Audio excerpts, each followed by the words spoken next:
IT professionals. What's the worst case of computer illiteracy that you've experienced? Story 1. When the head of IT at my former job thought he could combine 2 Excel documents by saving them both with the same name. Edit. Thanks for the gold, kind stranger. Story 2. I wish I kept the picture because this was pure gold, but it was lost in an office move so happens. It went something like this. User: hello faggot nuts. I seem to have a problem with my PC. It keeps flashing up an app error me, okay? Could you tell me what application you are in and send me a screenshot? User: sure, I'll get onto that right away, considering it would normally take a fair amount of time to get her off the phone. I was pleasantly surprised how cool she was. Anyway, fast forward 3 days, haven't heard anything, and I get a letter in our internal mail with a word screenshot in big bold writing. She had taken a picture of the computer screen, had it developed and sent over to my office. Edit some wording. Story 3. A friend was about to deliver a lecture and forgot the PowerPoint at home. Well, Dropbox didn't sync, so he tried to guide his newborn's nanny to either find the file, or by my suggestion, use TeamViewer. He wasn't able to get her to do that, so I've suggested he'll give it a shot. Hey, well, what do you see on the screen? Nothing. Can you see the mouse cursor? When you move the mouse, do you see something that moves on the screen? I don't know. Look at the table. Can you see a small device with buttons, sort of a round rectangle? Yes. Can you move it? Yes. Now, do you see something on the screen that moves accordingly? I don't know. At that point I wasn't sure what is exactly wrong. Well, can you see a red light coming out of it? Yes. And when you move it, it doesn't do anything. No. Well, is the red light on the top or at the bottom? Top. Can you please flip it, so the red light is at the bottom? Yes. Now, do you see something that moves along on the screen? Yes. Story 4. Working as a tech in the military. Get a call from the hello shop that one of the computers won't turn on. I show up and sure enough the thing won't power on. Open up the case and a flood of grease pours out. Apparently the fan was making too much noise, so the user decided to spray half a can of WD-40 into it. Story 5. My first real job after leaving university was to train a company's engineering department how to use a new CAD computer software they had recently purchased. This was 18 years ago, so not everyone was as familiar with computers as these days, but still it was a bit of a struggle as some of the members of staff were approaching retirement age. But there was this one lady. She just couldn't grasp even the concept of a computer. After 2 30-minute lessons, she couldn't figure out the connection between the little plastic clicky thing mouse and the arrow thing cursor on the screen. And then I had an epiphany. I drew a cursor arrow on some card and carefully cut it out with scissors. Then when she arrived for lesson number 3, I stuck this arrow to the back of her hand. It worked. Push the little hand arrow upwards. The one on the screen does the same. Pull it downwards and look. Screen arrow copies. Left, right. 2. Marvelous. Sadly, clicking, selecting, dragging and dropping were beyond her, so suffice to say she's not a CAD user. She was a tracer, and eventually the entire office moved onto electronic methods from this century. And they had to let her go. I failed. Sorry, Joyce. I like to picture her reading Reddit, with Old Faithful the cardboard cutout cursor still stuck on the back of her hand, cursing my training ability right now. Story 6. A coworker of mine once told me a story while he was working help desk that a user was having an issue copying files to his new computer. He went to see what the problem was, and the guy showed him what he was doing. He had the mouse plugged into his old computer, right-click, copy. Then he would unplug his mouse, plug it into the new computer, and was trying to right-click, paste. Story 7. You know the standard power plug receptacle on the back of every PC tower since they were first created. Did you know that a USB cable will fit directly in between the positive and negative metal prongs? I had a woman hook her printer to her tower that way. No other cables were connected to either device. When she was shown how to connect the USB cable to the USB port, she said, "Oh, I thought the printer was wireless." Story 8. On deployment, the radio shop calls over to the help desk. Every time I put a CD in the tray and close it, the CD falls off. Okay, what type of computer do you have? It's a D4, WDF, a D4. Yes. Okay, well, I'll head over there. The tower is upside down. Story 9. I support the electronic medical record at a hospital. This was an actual conversation I had with a physician. Me, okay, DR, I just need your IP address so I can remote in and take a look at the issue. Doctor, I will not give that to you. You do not need to know where I live. Me, no, doctor, that's not what an IP address is. Doctor, I am not telling you where I live. Me, okay then, let's just try to walk through this over the phone then, sighs. Story 10. I can't find my document, okay. Where did you save it? In Word? I understand you saved it in Word, but where did you save the file in Word? Listen, I save it in Word. Word does the rest, newbie. Handle this. I'm going to hurt a wall with my head. Story 11. Double-click everything. Double-click start menu icon to open it. Double-click menu item to open it. I didn't correct them because it would have been too painful to teach them why a file has to be opened by double-click and a menu by single.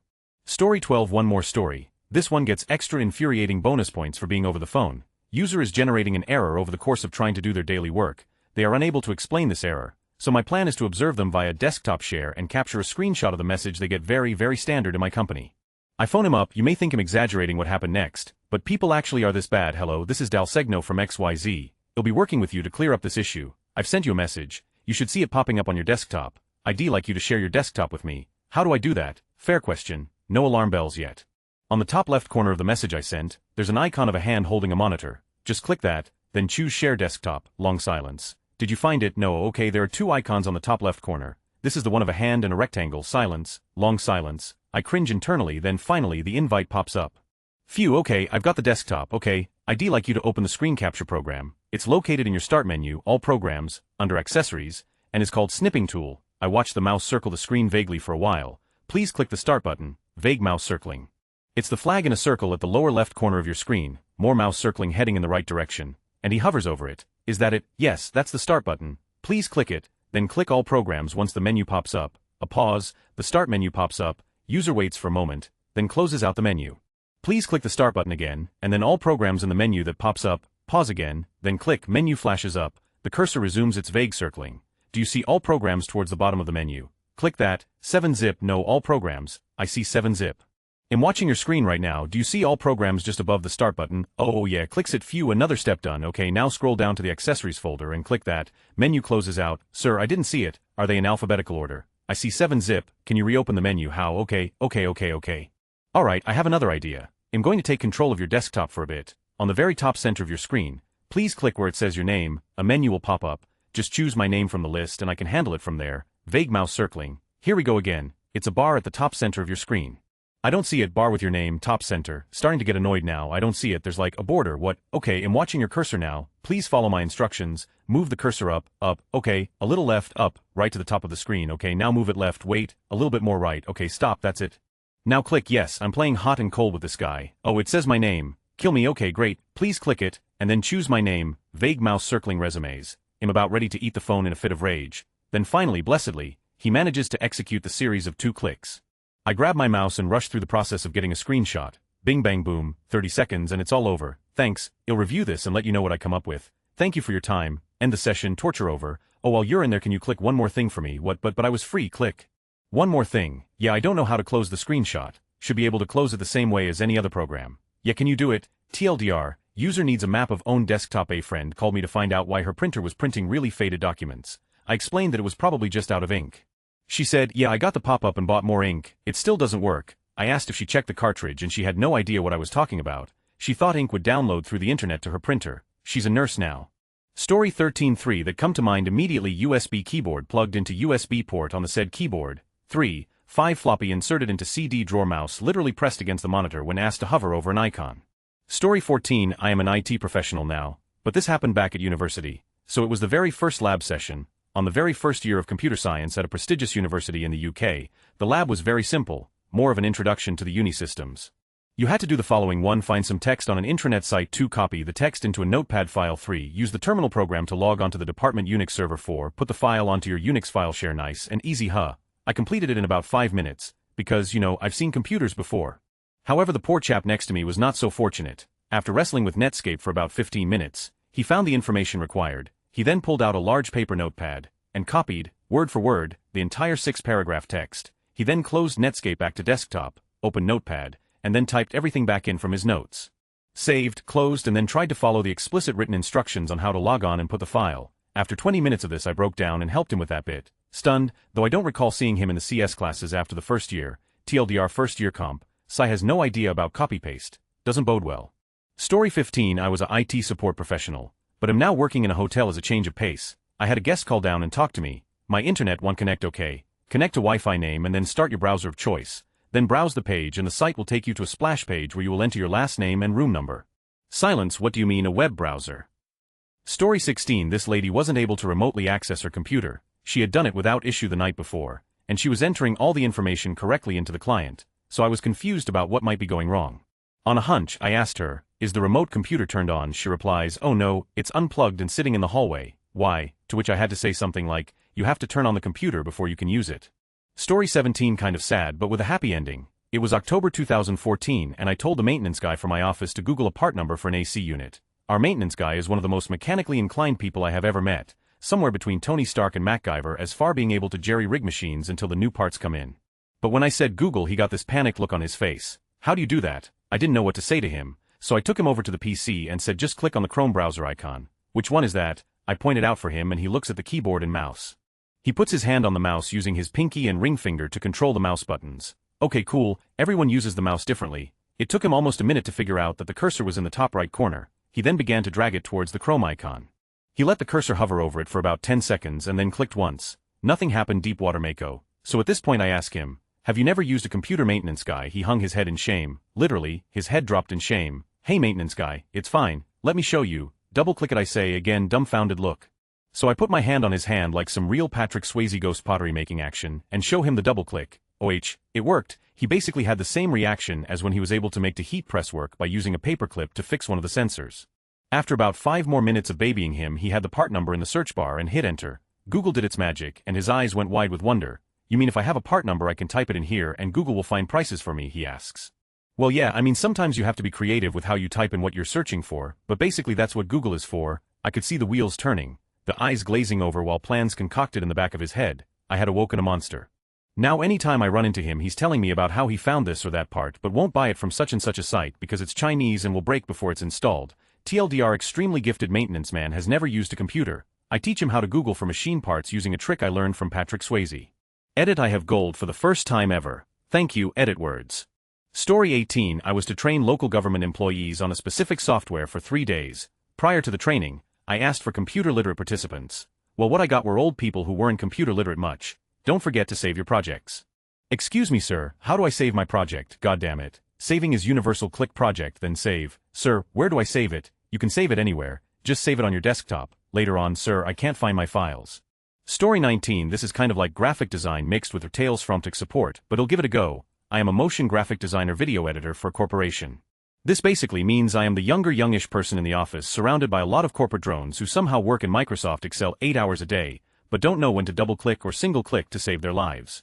A particularly dense coworker visits my desk one day, just pops in, which is kind of annoying to begin with, make a calendar appointment fool, and asks me if I have a JPEG picture of someone. Can you make it smaller? Of course I respond sure. Now, 90 of us know that there are a few ways to do this, so I asked her, do you want it smaller in size, or smaller in file size, or possibly both? She wanted the file size to be smaller for posting it to a site. She then proceeded to ask me if I could turn it into a cartoon. Now, being a graphic designer, that is also within the range of my capability, but also not a very common request for this corporate environment. Again, I responded sure. Is there a specific project you are completing that needs a picture of this person turned into a caricature? At this point I'm thinking maybe she needs it for some joke or corporate offsite event or retirement card or what have you. Well, she responds, completely seriously. I figured that if you took it and made it into a cartoon then that would make it smaller. She was completely flat out serious. She believed that somehow through me getting out my Wacom tablet and drawing this, that we could then proceed forward with a smaller in file size JPEG instead of my just converting the picture to a smaller size. Now whenever we need something in the video department to be smaller, we say turn it into a cartoon. Edit, yes guys. I get it. A raw JPEG actually is larger in file size than a vector graphic, or PNG, or any other combination of cartoon or animation that has a smaller color palette, but you have to realize that's not what she wanted in the first place. She asked me to take a picture of a grown man and redraw it into Rugrats in the hope that it would make the file size smaller, completely ignoring the fact that she actually wanted me to resave a photograph in a smaller file size.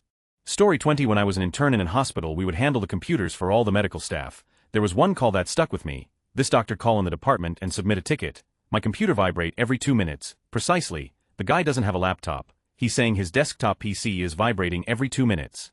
We're curious, so we drop what we're doing and we go and check. Everything seems fine with the PC, so we don't really know what's going on. 2 minutes goes by since we got there. I just couldn't believe. The dude had put his pager on the computer, and he was receiving call reminder every 2 minutes, so it was vibrating on top of his computer. The guy had no clue it was not part of the PC and that he was supposed to keep it on him for emergency purpose. So for him, it was a moving piece of the PC and it kept vibrating and it was annoying. We had, some explaining to do. Story 21, most recently we upgraded the Assessor's and Treasurer's office from XP to Windows 7. I should mention that these offices are entirely staffed by some very sweet older ladies that know nothing of computers. Every task they have to do, no matter how trivial, has to be followed from handwritten sheets despite that they have been doing them for 15 years. Anything that deviates from the procedure results in a "my computer is not working" call. After the swap after hours, the next morning my phone is ringing and all the files are gone, is being reported by 8 different people. Accounts were tested, and since we use folder redirection I know all the files are there. Network shortcuts were created as well for the shared folders, so I know it is all there. I head down to the office to see what the problem is since I do not understand what is going on. Well, it seems the entire office of 8 people uses the recent documents in Word and Excel to open their files, and those do not carry over. I explain that they will have to navigate to the original files and open them, and then they will appear in recent docs. You'd think I was speaking Vogon to them. What do you mean navigate to them? They live in Word, they are gone. No amount of explaining like they were 5 could help. It's a good thing they provide me with tasty grandma cookies. Story 22, local IT for small consulting firm. The owners are like 70 anyways. One day the owner's wife comes to me, "Dre, the screen isn't working." "Okay, did you hit the power button to turn it on?" That was the fix the last time she had an issue. "Yes, that was the first thing I checked." "Perfect. Let's take a look." I walk into the room and giggle. The screen, sure enough, was a bright orange that was not showing anything on the display. I wave my hand over it, and the screen shows in my shadow. It was the glare from the window all along. Story 23. I have explained what a regular American power outlet looks like to people over the phone. A power outlet? "Ma'am, I need you to plug the computer into the power outlet." It's just a regular power outlet, like you would plug anything into, well, I don't know, like a desk lamp, or a hairdryer, or a vacuum cleaner. Deep into feeded side there are two vertical kind of rectangular holes and then a round hole beneath that. Should be lots of them in your office. Look on the walls low near the floor. Begins to weep quietly. "Yes, we can send out a field tech. We'll have someone there tomorrow afternoon." Story 24. Friend's dad offered me $100 to come fix his computer. No questions asked. I said I couldn't promise anything, but I'll take a look. He showed me that when he opens Internet Explorer, nothing comes up, so his internet must be broken. I looked at the address bar. It said www.msn.com. Somehow his homepage got set to www.msn.com. I told him he didn't have to pay me, but he insisted, saying he doesn't go back on his word. In other words, I got paid $100 for typing a W. Story 25. Had to install Yosemite a few weeks ago on this girl's MacBook. 3 hours later she goes, "I don't like how it looks. If I move the clock back 3 hours, will I get the old look back?" Story 26. It once took me about 15 minutes to explain to a landfill worker how to hit Ctrl-Alt-Del to log into the computer. He could just not get the concept of hitting 2 or 3 keys at the same time. Lord only knows how he made out once he got logged in. Story 27. This is the tale of simpler times, when a complete wonderful lady that I will always resent treasure, with her evil scowl bright smile. Anyway, I was working for her husband on their business computer systems. He had me fix his wife's laptop. Installing a new hard drive, I chose SSD, for faster write times and resistance to dropping and getting screwed up. I enjoyed doing it until the wife came in. She quite literally threw a laptop in front of me, screaming that the work I did on her laptop was wrong and that I needed to drop what I was doing, and to fix what I broke. I elected to give her the "you are the biggest idiot in the world, leave me alone" glare, but she opened the laptop anyway and turned it on. Sure enough, it wouldn't boot to OS, and was stuck on a screen operating system not found. She proceeded to triumphantly tell me that her darling nephew was a computer genius and that I put RAM in her computer and not a hard drive. He had taken out the SSD and taped it to the lid, then installed a 500 GB SATA drive. Now this normally would not be an issue. Perhaps he didn't like SSD and wanted an HDD, but no, when I got him on the phone, read WFH threw the phone at me. Having pre-dealed a little, he said, "Dude, you installed RAM. SSD is RAM." I had to take it all apart and put a real hard drive in. I was seething at this point, and looked at her again. Declining to say anything, I simply grabbed a screwdriver, removed the hard drive and put the SSD in. Lo and behold, it booted right up. "Don't put that RAM back in," my nephew, the computer genius, told me. With that I pulled my certification out, which really means little, but to the average person it's like having a magical space adventurer license with Starship pilot license attached, and slid it over to her. "Ma'am, with all due respect, I took many courses to learn what I did, not to mention I am certified with brand name computers to work on them. Unfortunately, as you mentioned when I asked, your nephew is not. That means that you no longer have a brand name warranty on your laptop. Thank your computer genius nephew for that. Your computer now works, and I personally advise you to leave it as is. Have a wonderful day." Cracking up after she left. "Bossman paid me well, DP Nowitzki. Now do you see the I get to deal with?" Working in an internal company support center, I got a call from a woman who worked in the pharmacy of one of our stores. She was having trouble with one of the PCs. I had the ability to remote in and take over the PC to fix the problem myself instead of having to walk her through it. I log into the PC she says she is at and ask her if she can see the mouse moving on the screen. She says no. It's not impossible that I could be in the wrong PC, so I log into a few more and ask her again if she sees the mouse move. She still says no. I have her tell me what is on the screen so I can make sure I'm in the right one. She is still adamant that she does not see the mouse moving. She yells at me saying I'm looking right down at the desk and I don't see the mouse moving. I ask her to look on the screen and tell me if she sees anything moving. She sees me controlling the PC. She thought the mouse on the desk would be moving around on its own. As far as I know, we do not have mice with motors in them that move when we move our mouse. Story 28. I went to an on-site call with a nice older lady. I had to restore eFrame, DLL, because it had somehow become corrupt. I went into a command prompt to restore it from the XP disk I had brought along. I typed in a few things, and she was amazed. "You're a really good hacker," she says. I take it in stride, smile and thank her. She comes in to pay her bill 3 days later and tells my boss how I'm an expert hacker and I should probably go and work for the CIA. My coworkers ribbed me for months about this. Bonus once had to go to woman's house 3 times in 1 week because she claimed we scammed her and didn't fix her computer. Her printer and internet weren't working. Every time, for some reason, she had unplugged the printer from her USB port and tried plugging it into her Ethernet port. She didn't understand what the extra cable was for either. Third time, I had her sign a paper that said when I left it worked fine so that the next time ID have to come out I could charge her. Story 29. I am by no means a IT professional, but it boggles my boss's mind when he asks me how to do something in Excel and I don't know, but I Google how to do it then show him. He looks at me like I'm a wizard. Story 30 When I worked at a computer repair place, a guy brings a unit in to get repaired and I looked at him and said that I couldn't help him. He was kinda irritated and was asking why a computer repair place couldn't repair his computer. I told him it was because he brought in a dehumidifier and not a PC tower. Story 31 My agency hired a woman that was going to be doing graphic design for our PR department. I was helping her set up her computer and asked her to left-click on an icon. She looked confused and said to me, why do they call it left-clicking if I'm using my right hand? She didn't last long. Story 32 In the early 90s, I was trying to get my parents set up on email. My mother said, I don't want email, because I don't want the pedophiles to see me. Facepalm. First of all, how could they? Second of all, Mom, why would a pedophile be interested in a 50-year-old woman? That always baffled me. Story 33 I have a few. The first was when a customer bought a computer and when she got it home said that CDs wouldn't load in the CD drive. We had her bring it back and took a look and couldn't find anything wrong. She calls back the next day and says she's having the same problem, so we have her bring it in and show her that everything is fine. She goes home again and calls us with the same problem. We finally send a tech out to her house and sure enough she had the tower upside down. I had a user call because the printer I set up wasn't working. They were an important customer, so I went out to their site and found out that they moved the printer to a new location. That was the day I found out that if you try hard enough, a USB cord can fit into an HDMI slot. The worst I've had to deal with was when I was working tech support for a web application company. An elderly man called in asking for help loading files from our application to his phone. The problem was that he wasn't very tech-savvy and was mostly blind. He called in with an aide to help him, only the aide was literally computer illiterate. I had to talk to the man who then told the aide what to do, only she didn't know what she was doing and would click on random things. The man also for some reason wouldn't let me talk to the aide directly as he was the customer, not her. That was the most frustrating phone call ever. It was literally the blind leading the stupid. Story 34 I used to work IT support for a large American cable internet phone provider, one of the big three that isn't Comcast or Verizon. Call in for lack of internet access. I can see that he has our modem but that his router is third party. By company policy I cannot help you with anything outside of the modem. In reality, because my garden of is remarkably barren, I troubleshoot both. Customer, I have no internet and am a SF Special Forces soldier trying to run secure communications. Me 0 account is clearly our light package, which basically means it moves at the speed of a one-winged carrier pigeon that is blind. Ask customer to unplug modem and router. See, I'm not unplugging my router, it's secure, sir. I need for you to unplug both units for 5 seconds. Unplugging your router will not unsecure it. Q Asaholia driven rant about my overall incompetence and his overall importance as a Special Forces soldier. Again, running a connection that is marginally faster than writing in narcotic script, sir. I can absolutely assist you. I can see a valid signal. I just need you to unplug both units and we can get everything back up and running for you. See, the router is secured behind a locked door and I'm not looking for the key. Fix this now, You router is secure behind a locked door. Now looking for something sharp to jam in my eye to make the stupidity go away, stop burning. Eventually convince Rambo to find the key, unplug the router and reset everything. Thanks me for my service to the country and hangs up. TLDR apparently locking a router in a closet, securing the router edit since it has come up. No, the customer was not SF. In the course of Fisher pricing the reasoning behind asking him to unplug both modem and router, he admitted to being a plumber, but I work with those guys.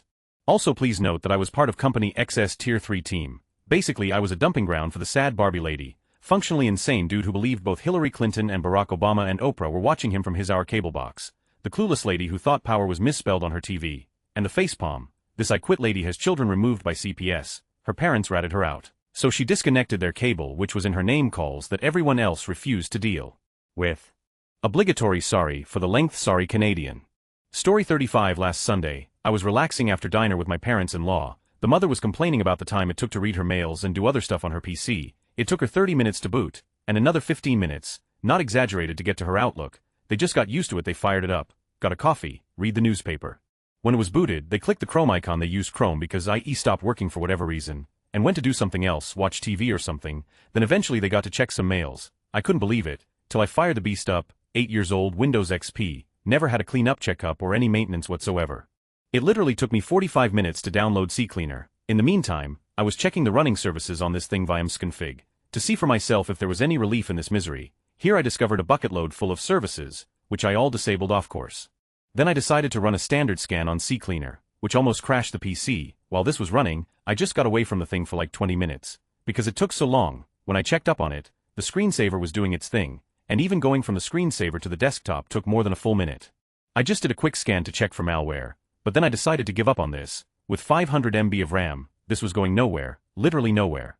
Story 36 A few years ago I worked as an IT trainer. We were training plumbers how to use a new system to log their work and all that business. Day 1, trying to get people to log in. One guy who would have been in his 60s tried to physically put his mouse on the screen to click. Story 37. My computer's acting up. It won't let me log in unless I'm sitting in a chair. Me, that doesn't make any sense. No, I told my office mates my password, and they all tried it. It only works if you sit in the chair. Me, okay, you really shouldn't be telling anybody else your password, but he'll come down and take a look. So I went down to his office, stood next to his computer, and logged in with my account. It worked fine. Then while he was still sitting in the chair with me next to him, he said now try mine. The password is, me, okay, that didn't work, but I can reset your password if you forgot it. Him, no, sit down in my chair here and try my login again.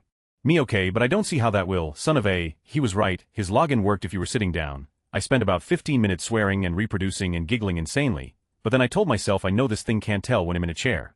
So what else changes? Long story short, he had dropped his keyboard and a few keys popped off, and when he put them back, he snapped C and V into the wrong spot. When we sat down, we were touch typists, but when we stood up or to the side, we did hunt and peck and didn't notice the swapped keys. And my login worked because I didn't need the two swapped letters.